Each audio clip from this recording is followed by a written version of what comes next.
ಇದೇ ಸಂತೋಷದಲ್ಲಿ ನನ್ನನ್ನು ನಿಮ್ಮ ಜೊತೆ ಕರೆದುಕೊಂಡು ಹೋಗ್ಬಿಡ್ತೀರಾ?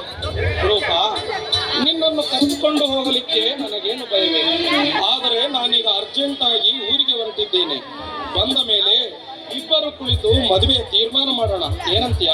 ನೀವು ಊರಿಗೆ ಹೋದ ಮೇಲೆ ನನಗಿಂತ ಸೌಂದರ್ಯವತಿ ಸಿಕ್ಕಿದರೆ ಮುಂದೆ ನನ್ನ ಗತಿ ಏನಾಗಬೇಕು?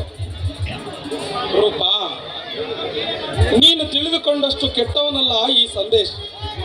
ನೀನು ನನ್ನನ್ನು ತಿರಸ್ಕರಿಸಿದ್ದಾಗಲೂ ಸಹ ನಾನು ಅಂತ ಆಲೋಚನೆ ಮಾಡಿದವನಲ್ಲ. ಆದರೆ ಈಗೇಕೆ ಅಂತ ಕೆಟ್ಟ ಆಲೋಚನೆ ಮಾಡಲಿ, ನೀನೇ ಹೇಳು. ಏನು, ನಿಮ್ಮನ್ನೇ ನಂಬಿದ್ದೇನೆ. ನೀವು ಬರುವ ದಾರಿಯನ್ನೇ ಕಾಯುತ್ತಾ ಕೂರುತ್ತೇನೆ. ಆದರೆ ಯಾವುದೇ ಕಾರಣಕ್ಕೂ ನನಗೆ ಮೋಸ ಮಾಡುವುದಿಲ್ಲ ತಾನೆ?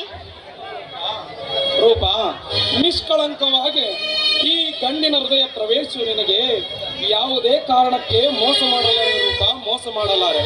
ಆ ರೂಪ, ಮಾತಿನ ಬರದಲ್ಲಿ ಮುಖ್ಯವಾದ ವಿಚಾರವನ್ನೇ ಮರೆತು ಬಿಟ್ಟಿದ್ದೆ. ಏನದು? ನಿನ್ನ ಅನುರಾಗದ ಸಿಹಿಮುತ್ತಿನ ಕಾಣಿಕೆ ಪಡೆಯುವುದು ಶುರು ಆಯ್ತಾ ನಿಮ್ಮ ಹಳೆ ಕತೆ?